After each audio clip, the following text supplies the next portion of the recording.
समजा तुमच्या घरामध्ये चोरी झाली आहे आणि तुम्ही खूप टेन्शनमध्ये आहात, कारण की हा चोर तुमच्या घरातल्या गाड्या, महागड्या वस्तू, TV असं सगळं घेऊन गेला. तेवढ्यात तुमच्या घरामध्ये एक माणूस येतो आणि तुम्हाला सांगतो की अरे काय गरज आहे इतक्या महागड्या गाड्यांची, मोटारींची, TVची, माणसाने साधं राहावं. तुम्ही याला काय म्हणणार? तुम्हाला राग येणार नाही त्या व्यक्तीचा? सेम झालं आहे. आपल्या सरकारने आपल्या सगळ्यांचा पैसा चोरलेला आहे आणि आता समाजामध्ये असे लोक पाठवलेले आहेत की ते तुम्हाला हे सांगतात की काय करायचं खूप पैसे कमवून, साधं राहावं. मोहन भागवत नेहमी असं काहीतरी ज्ञान देत असतात. वक्तव्य काय आहे? घरामध्ये 2 मोटर गाड्या, महागडा स्मार्ट रंगीत दूरचित्रवाणी संच आदी चैनीच्या वस्तूंची गरज आहे का? भागवतांचं हे वक्तव्य पहा आणि त्याच्या खाली लोक नेमकं काय म्हणत आहेत. एक व्यक्ती म्हणतो, आपले पंतप्रधान दिवसातून अनेक वेळा महागडे कपडे घालतात, बदलतात, हजारो रुपयांचा पेन वापरतात आणि लाखो रुपयांचा चष्मा वापरतात. हे बरं सगळं जनतेच्या पैशातून चाललंय. त्यांच्यापासूनच सुरुवात करा. आम्ही जे काय कसंही वापरतो ना ते आमच्या कष्टाच्या पैशाचं असतं.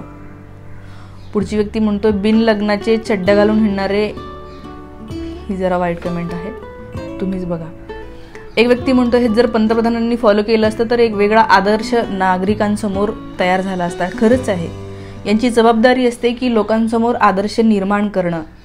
तुम्हाला आता खरंच वाटतं का की आपल्या पंतप्रधानांकडून काही आदर्श घेता येईल? पुढची कमेंटला एक कॉमेडी आहे. स्वयंपाक पण करायचा सोडून आजूबाजूच्या घरातून मागून आणून खाऊया, म्हणजे नागरिक अजून सुजाण आणि इंधन पण नाही लागणार. कशाला पाहिजे सर्वसामान्य माणसाला थोडीफार जीवनाची मजा? मला तर असं वाटतं ना की पहिले मोदीजींचे 15 लाख येऊ द्या साहेब, आम्हाला जर असं त्याची मजा घेऊ द्या आणि मग आम्ही बोलू. पुढे एक व्यक्ती म्हणतो, तुम्ही बैलगाडीत फिरत जा भागवतजी, कशाला इनोवा क्रिस्टा पाहिजे तुम्हाला? एक व्यक्ती म्हणतोय, मला वाटतं संघोट्यांच्या नादाला लागणे आता लोकांनी बंद करावे. 2014च्या आधी लोकांना असेच मोदींचा साधेपणा, अविवाहित, भ्रष्टाचारापासून फार दूर, गुजरातचा खोटा विकास दाखवून लोकांच्या भावनाशी खेळून सत्ता मिळवलेली आहे आणि त्याची वाईट प्रचिती आता येते आहे. म्हणतो, एखाद्या पक्षाला पंचतारांकित मुख्यालय कशाला पाहिजे? बरोबर आहे. आणि हे सरकारला सांगा ना.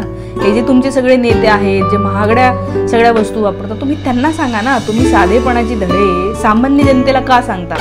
एक व्यक्ती म्हणतो, अहो तुम्हाला पोरबळ नाही, कुटुंबातील जबाबदारी आणि गरजा तुम्हाला काय माहिती? हिंदू राष्ट्रांची पोपटपंची करून आमचं पोट भरत नाही, तुमचं भरत असेल. पुढचे युजर म्हणतात, सर्व आमदार खासदारांचे पगार कमी करा. साध्या राहणीमानासाठी जेवढं गरजेचं आहे तेवढाच पगार द्या त्यांना, 15-20 हजार रुपये. अशी तुम्ही मागणी तरी करा ना. पण तुम्ही करता का? तुम्ही नाही करत. पुढच्या कमेंट्स तुम्ही वाचून घ्या. पण हे इतके दुटप्पे आहे.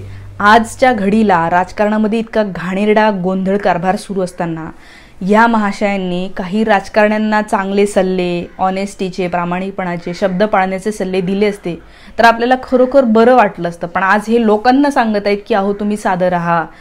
म्हणजे थोडक्यात जे लोकांच्या कामाचे प्रश्न आहेत, सरकारी शाळा आहे, रोजगार आहे, सरकारी भरती आहे, या सगळ्या प्रश्नांवर काहीही बोलायचं नाही. नुसतं तुम्ही देशभक्ती करा, हे करा असं सांगायचं. अहो सगळेच देशभक्त आहोत, आम्ही या देशामध्ये राहतो, आम्ही कष्ट करतो, आम्ही प्रामाणिक आहोत आणि प्रामाणिक असणं आजच्या घडीला खूप मोठी देशभक्ती आहे. हे सगळे जे अप्रामाणिक लोक आहेत ना ते देशभक्त नाहीत, ते देशद्रोही आहेत साहेब. तर भागवतांचं हे वक्तव्य आज ट्रेंडिंगमध्ये होतं. तुम्हाला नेमकं काय वाटतं, काय बोललं पाहिजे यांनी, हे मला तुम्ही नक्की कळवा. आणि जे बाकीच्या लोकांना वाटतं ना की लोकांना मोदी हवा आहे किंवा हे सरकार हवं आहे, तर ही खोटी गोष्ट आहे. कधीही तुम्ही पोस्टच्या खालच्या कमेंट्स बघत राहा, तुम्हाला कळेल की लोकांचा किती राग आहे.